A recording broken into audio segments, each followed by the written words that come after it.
everyone, I'm Cheswick44 and welcome to this Let's Play of Hordes of the Underdark. Last episode, we fought our way through a front in the Blood War and managed to finally find the Knower of Names. From her, we got a great many names, including our companions, our own, the Reapers, and Mephistopheles himself. We also got the name of the Sleeping Man and Sensei Darvana. We should speak with them. See if we can end the Sleeping Man's wait. The Sleeping Man rests atop his dais, unchanged since last you saw him. You wonder how long he's been there. Okay. Whisper the name of his one true love into his ear. You lean close and breathe into the Sleeping Man's ear. I bring you the name of your one true love. It is Fireshi the Knower, the one known as the Knower of Names. He smiles at the name and is at peace. Whisper his true name into his ear. You lean close and breathe the Sleeping Man's true name. Celesfar the Patient. He stirs slightly at your voice as if somehow knowing, even in deepest sleep, that someone commands him. Awaken. The Sleeping Man stirs and wakes, his eyes still unaccustomed to the temple's pale green light. Pilgrim Johnson, why have you woken him? What is the meaning of this? You can sense her panic, her ill intent. You watch as her hands clench into fists and she prepares to attack. Farethia the Misguided. Stunned, the sensei pauses, unable to harm the one who commands her. Stay and be quiet. It will all become clear. You have quite the explaining to do, Pilgrim, but it appears I have no choice but to hear you out. Continue, then. You nod to the Sleeping Man. I have dreamed the name of my one true love, he proclaims amidst the celestial light that is beginning to swirl about him. It is the Knower of Names, imprisoned by Mephistopheles in some far-off and secret place following the Molocroth Rebellion. I have freed her. If she loves you, she will find you here. You have given me a blessing greater than the heavens themselves, my friend. Forgive me my departure, but there is much to prepare if her arrival is imminent. Thank you. You are welcome here. You spy a tear in the sensei's eye as you approach. He is gone, she whispers to herself. What will I do without him, Liam? I have built everything, my entire life around him. I'm sorry, I'm not myself right now. There's an interesting thing about this, believe it or not. The one who the Sleeping Man's one true love is, can actually change. In the past, I've generally ended up waking him up by blowing the horn of pandemonium in his ear. And when I do that, Sensei Darvana usually charges in, screams at us, and then kills, and we have to kill her in self-defense. We speak with the Sleeping Man and then learn about the ring and everything and go through all that, and he stands here the whole time. And usually, when you go to the Knower of Names, you find out that it turns out, well, Sensei Darvana was his one true love in that case, and we killed him, leading it to tragedy. So I was glad to actually find out that it was possible to avoid that. But then it turns out it was randomly decided that the Knower of Names was his true love, who is actually staying back because he is loved by the Knower of Places. So it's still going to be a difficult love triangle, and Sensei Darvana feels lost. Amusingly, very rarely, if you're a female character, it's possible that you can end up being his one true love. But I'm not a woman, so that didn't happen. So, all things considered, while this isn't the best possible ending, this is still a fairly good one. I'm content with it. Now then, let us move on. We must go speak with the Reaper, so that we can leave. Actually, before I do, there is one more thing that we can do over here, just quickly, that I want to do while I can. Head into the astral door, because down in the subterranean vault here, I want to see what the heck is in this chest. since we can. What the hell is in here? We've got coins, a potion of lore, a potion of speed, 5 potion of cures moderate wounds, and an unidentified cloak. That's curious. We'll go speak with Gruul and find out what he has. We used up a lot of our coin, and we only have like 93,000 now, but that's fine. We got all the coin I thought we needed. We got enough. We don't really need to know any of the other names. Arden Swift, he's dead. Gruul, we could probably only use his name to command him to give us money. What's the point in... or a discount, so what's the point in that? The other 2 companions, they're not with us, so while it would be interesting, we're not going to. And I think that's all there. Anyway, let's go to Gruul. Well, just so we can find out what this cloak is, and probably end up selling it. See what cloak has been hidden by the sleeping man. Pipe off! View stores. And this is... Shroud of Kings. The origin of this cloak dates back to the days when King Richard Garrison held power in the city-state of Gibbonsfeld. It was crafted for him by his servant, a demented and twisted man named Pony Tall. Though Pony was not a gifted man, he managed to sew the cloak in just a few days. It was a misshapen thing, barely resembling a cloak at all, but Pony Tall had done the best he could. Wrapping the tattered garment up, he made his way to his lord and master. Enraged by the gift's insult, King Garrison drew his mighty blade and cut Pony down before all the court, his blood staining the ragged cloak a garish red. Before tossing the garment out with Pony's stricken corpse, the king placed it around his neck to mock its incompetent maker. The courtiers jeered and laughed at his haphazard manufacture. Upon placing the cloak about his shoulders, however, the king suddenly felt a little stronger, a little wiser, a little younger. Even the night's cold wind no longer chilled to his aging bones. It has long been said that a fool's blood spilled in a wise king's court holds a magic unlike any other. As a result, the king's wizards have suggested that the cloak's magic came not from any aspect of its fashioning, but instead from the corrupted taint of Pony's blood that paints it red. Whatever the case, the shroud's power is quite remarkable despite the unseemliness of its appearance. To this day, in Gibbonsfeld, lords and ladies don the most hideous garments they can find to celebrate All Fool's Day and the long, wise reign of Richard Garrison.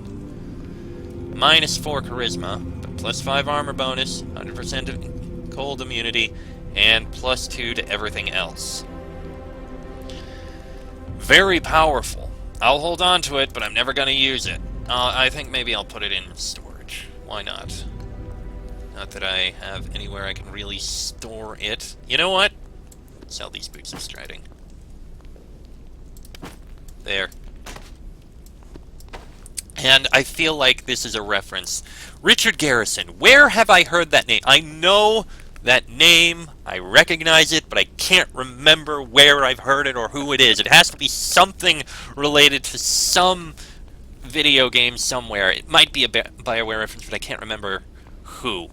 Well, obviously, who is Richard Garrison? That name is ringing so many bells, but I can't associate it right. This is why I was always horrible with history class. Alright, sell these potions, we don't need them. Alright. And now, let us head and speak with the Reaper, and have him take us out of here to go deal with Mephistopheles. Oop, it's this way. Time at last to deal with the Lord of the Devils, the 8th Lord of Bator. Alright. The time has come at last, Reaper. Hail the dead. How may I serve you? Hekugoth the Abandoned, I command you to grant me passage home. You have learned my true name, I see. Very well. I have summoned a door that will return you to the one you know as Durnan in Waterdeep. But before you go, is there anything else you would have me do? Allow the Githzerai pilgrims to return home. As you command, Sojourner.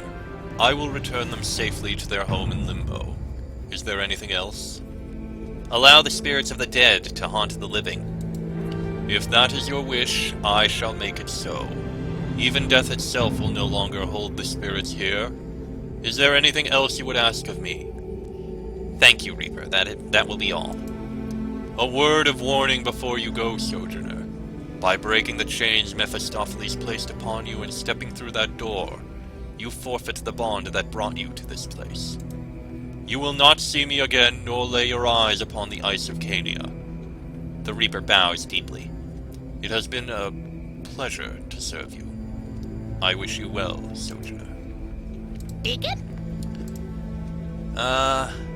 I don't believe we have anything to speak with our companions. Yes, is there something you... I suppose we can spare... No, we do not.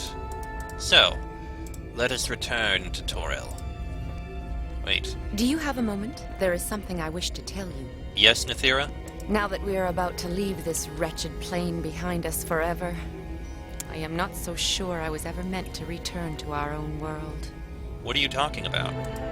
She shrugs, looking away. Never mind. Perhaps I should have said nothing. It will be good to get away from this place. Why, Elven Lady, be so sad? Deacon thinks this be best part of Great Adventure. The boss be greatest boss ever. You are correct, Deacon. Liam is a fine boss and has done well by us. I am simply eager to leave. Well, Deacon just wants to thanks boss. Deacon got lots of notes now for next book, and all his pages not even be burnt away. You're welcome, Deacon. Deacon looks at Nethira more closely. She doesn't appear to be listening, so he tugs on her armor. You still look sad to Deacon. What be wrong? She suddenly rubs her arms as if cold, sighing heavily. This is a plane of lost souls. Maybe I belong here.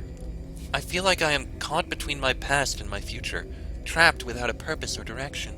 Illustrae has shown me the path I must walk, but I cannot do so without looking back at every step and seeing what I have left behind. You have to learn to forgive yourself, Nethira. I want to forgive myself. I know I'm not the person I was before, and I know Illustrae has forgiven me, but I just don't know if I'm able to. Okay, follow the Sky Seeker. True name. What do you intend to do with me? Forgive yourself for your past crimes.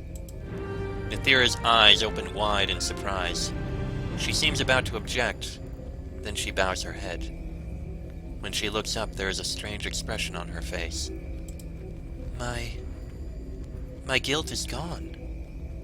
It has vanished as if it never existed. I'm free. Thank you for this, Liam. You have given me a gift unlike any other. But despite your kindness, I still find this unsettling. The power of a true name is a great responsibility, one I hope you will not abuse. Is there anything more you wish of me? I won't do anything to harm you, Nethira. I am relieved. Now hurry, we must go through the gate and return to Toril. If we wait much longer, Mephistopheles will destroy all of Waterdeep. Before I do, Ixthira the Scale Slinger. Deacon's true name. What's it you want me to be doing, boss? Believe in yourself, Deacon. Boss? You're kind, you're talented, you're funny. You don't need me anymore. If I die, you'll be alright. Yes, boss. Deacon will be alright. Really sad, but alright. Are you planning on dying, boss? Not if I can help it. Come, we have an adventure to finish. Yes, boss. Deacon believe in himself. Anything else? Nothing, never mind. Nothing? Nothing at all? Well, that's a waste of a true name, if you ask Deacon. How much did you spend on that again, boss? Oh well, we got an adventure to finish, so hurry up. Let's go. Onwards. Back to Toril.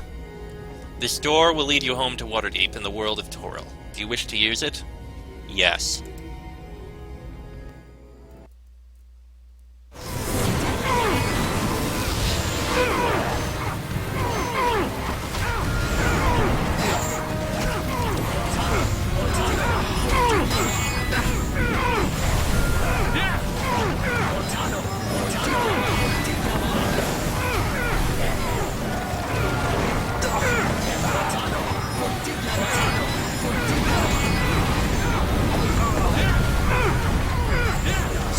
beads on Durnan's face. He calls out orders, his voice almost lost in the din of battle. He seems older than you remember him, and his shoulders sag with the weight of many defeats. He turns to you, surprised. We thought you were dead! I've been to the Hells and back, Durnan. Well, you've been gone. It seems the Hells have come for us. The Droll threat was just a mask for an even greater harm. Our priests say the archdevil Mephistopheles has been let loose upon the world. Us? That was your fault. Deacon had nothing to do with it. We fight his minions even now. Some districts have held against their onslaught, but only where Mephistopheles himself hasn't joined the battle. It's a war of movement now. We fight just to survive. Just keep everyone safe. I'll handle Mephistopheles. Then may the gods grant him strength. With every battle, he grows in power. We've had reports that he's on his way here. I'll order my men to pull back when he arrives. You're our only hope, Leo. He has arrived.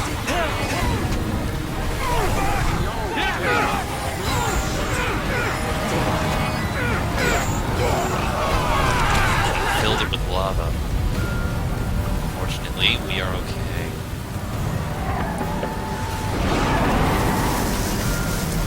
Your nemesis, Mephistopheles, towers above you, burning corpses all about him. Having summoned you back down from your safe vantage point, he tosses a wicked smile toward your tiny form. Ah, the fool mortal returns. Imagine my surprise at meeting you here. Last I recall, had I not trapped you for all eternity in an icy little place called Canya. Sorry, Mephistopheles.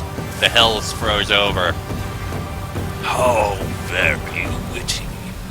It is a shame you did not like dearest Cania, really. I thought I was being very gallant leaving it for you. Imagine, you could have been Lord of the Eighth, an aspiration any mortal should leap for, don't you think? Why are you doing this? I would have thought even you might have figured it out by now. I am making a bid for lordship over all the Hells of Bator. All 10 Hells, to be precise. There's a catch, though. You see, I have run into a bit of a stumbling block. What kind of hell should I craft out of your precious world? I mean, honestly, how does one even go about decorating a place like this? The Earth Toads will simply have to go. I've come to stop you. You and which army, foolish mortal? I dare say it seems they have run off and left you alone to face me. A pity. I see Nethera still stands with you, Liam. But for how long? We all know you are not where you belong, Nethera. Elistrae has given you nothing, but I can offer you everything. You are wrong. Elistrae has accepted me for what I am. They don't care about what I've done in my past. The Seer has given me absolution. Has she, Nethera? Has Liam? Then why do you still see your victims in your dreams? The Seer's people have not forgiven you, nor has this man you follow now. They still call you assassin behind your back. They're just using you. You could help the Seer against the Valsharess. That was why she tolerated you. That was why she pretended to welcome a killer into her flock. But now that the enemy is gone, do you really believe the lambs will let a wolf like you dwell amongst them? Didn't you ever wonder why the Seer never took you to the surface with the others? She said they needed me down below. We had to stop the Valsharess.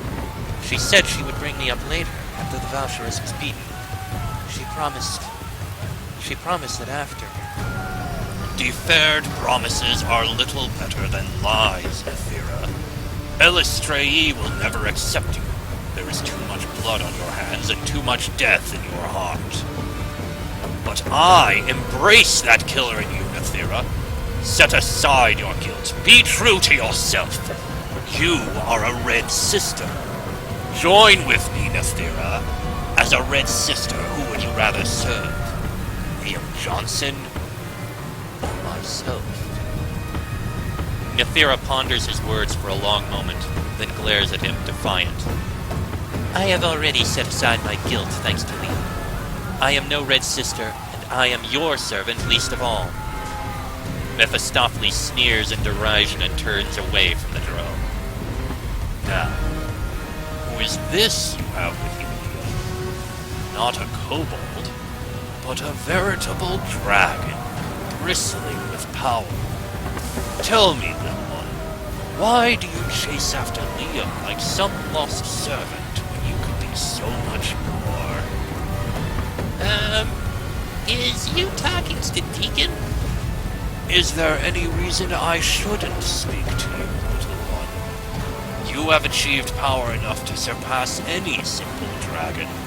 You have achieved your potential as no other kobold has before you. Deacon greater than Old Master? No, that'd not be right. Of course it is right, little one. Come, join me. What has Liam done but hold you back from your potential? I could make you a force that all dragons would bow down to in fear. All the world would know your name, Deacon, and fear it. Deacon's eyes go wide as he thinks about the implications of Mephistopheles' offer. Slowly, however, the kobold's eyes narrow. He stands up straight. No, you may be bigger than the boss, but Deacon not likes you.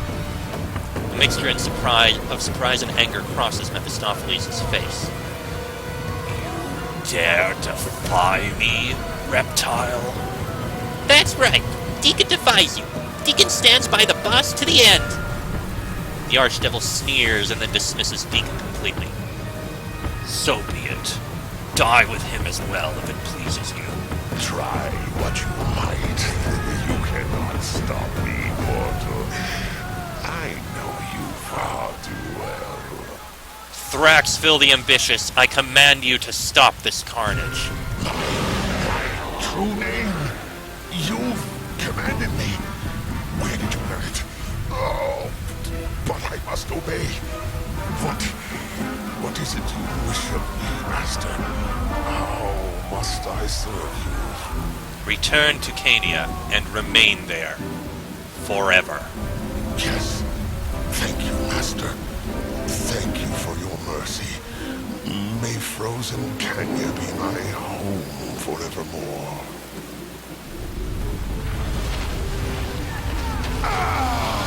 Could have killed him. Let's leave him in prison for eternity.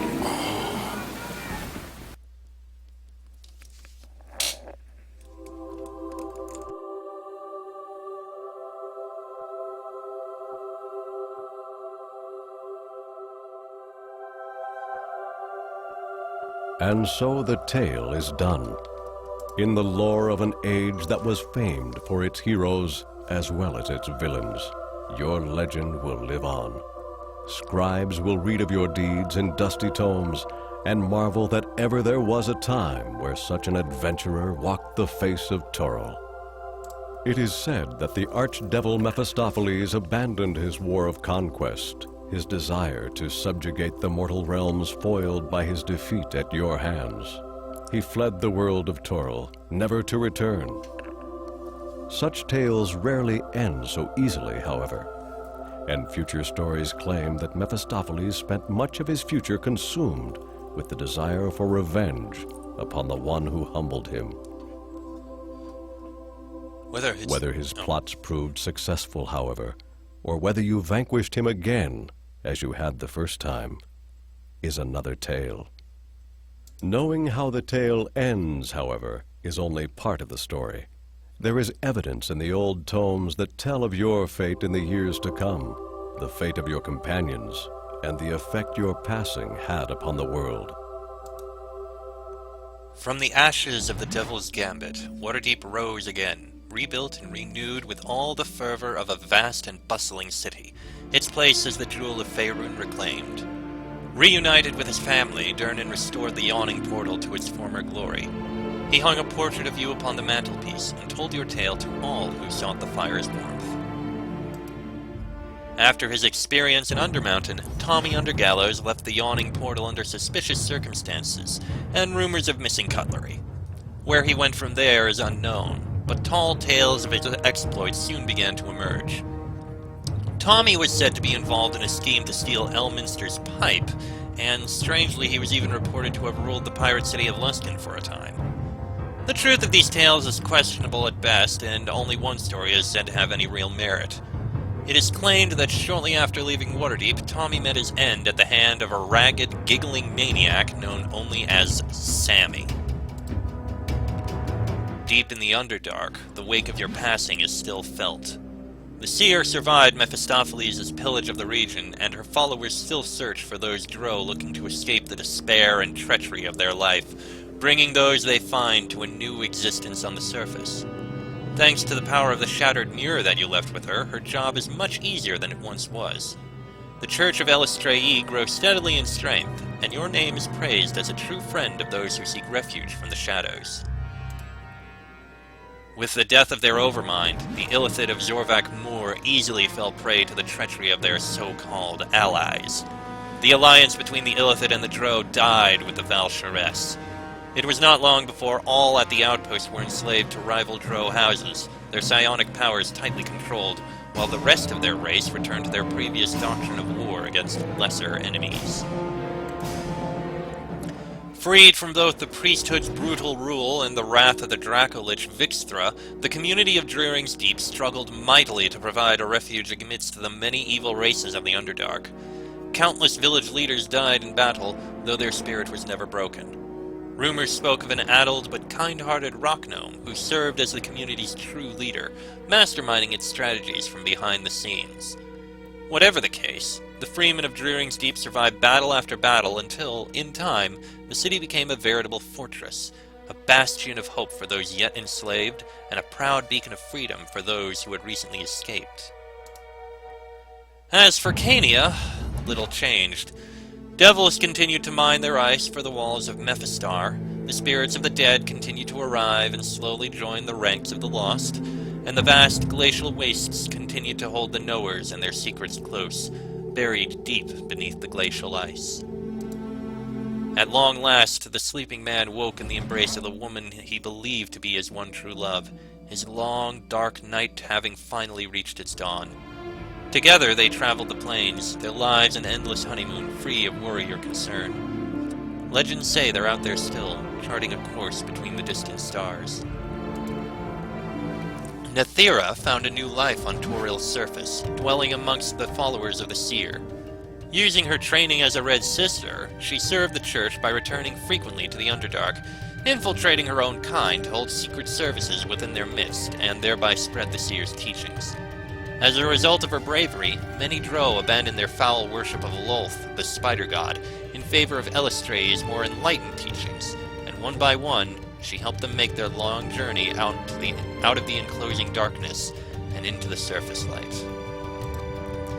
Deacon would go on to become a legendary bard and adventurer in his own right, occasionally joining you in your exploits and often getting caught up in his own. He lived a good life in Waterdeep with many friends, becoming ever more famous and gaining the sense of confidence he had always lacked. He eventually returned as a celebrated hero to his former tribe in the Nether Mountains, however, becoming their first true diplomat and greatest chieftain. He led his tribe out of hiding and negotiated the founding of a permanent mixed-race settlement with a human farming community grateful for the protection they could offer. This unique community of kobolds became a valued bridge between the various groups of beasts and men who had once known each other only in battle, but now sought peace. Deacon's eventual passing was mourned by many, though you can be sure his legacy will live on in a new generation of scale slingers eager to find their own adventures, just as their father did before them. When all was said and done, and an end put to the fiendish plans of Mephistopheles, monuments to your victory were erected throughout the world of Toril. Over time, tales of your heroism grew into legends, then into myths. It is said you walked the plains, and some say you walk them still, sowing the seeds of goodness and hope wherever you go. The end. And thus ends Hordes of the Underdark. And thus ends the rest of Neverwinter Nights. Or at least the main stories. There are some premium modules, but I don't intend to do them anytime soon. I have plans for the near future, truthfully. I actually finished this sooner than I expected. I thought I don't know. I thought I'd have more episodes. Guess I was wrong. Regardless, truth be told, I think overall it ended fairly well.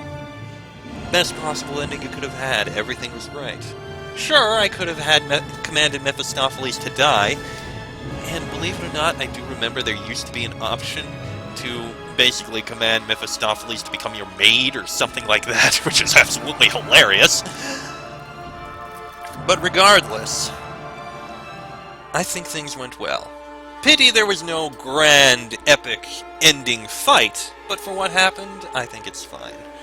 We cut it short, and we did well, and we humiliated him, I think. He'll be living with that for a long time. That said, thus ends Neverwinter Nights. I will be doing Neverwinter Nights 2. However, I'm going to be taking a short break right now, because Spiderweb Software is releasing a new game in a fairly short time, specifically on the 11th of September, and I am going to be recording that. I've done all of Spiderweb's other games, so I'm moving on to that one. But that's going to be some days in the future. I'll see if I can post some short things in the meantime, so that you guys aren't left completely blank, and I don't lose too much from the dreaded algorithm, but we'll see what happens. As is, this is the end of Neverwinter Nights. So, with that done, this has been the tale of Liam Johnson, and I shall see you all in the next Spiderweb game. Unless you decide to skip it and go on further and wait until I do Neverwinter Nights 2, but regardless, I will see you all next time.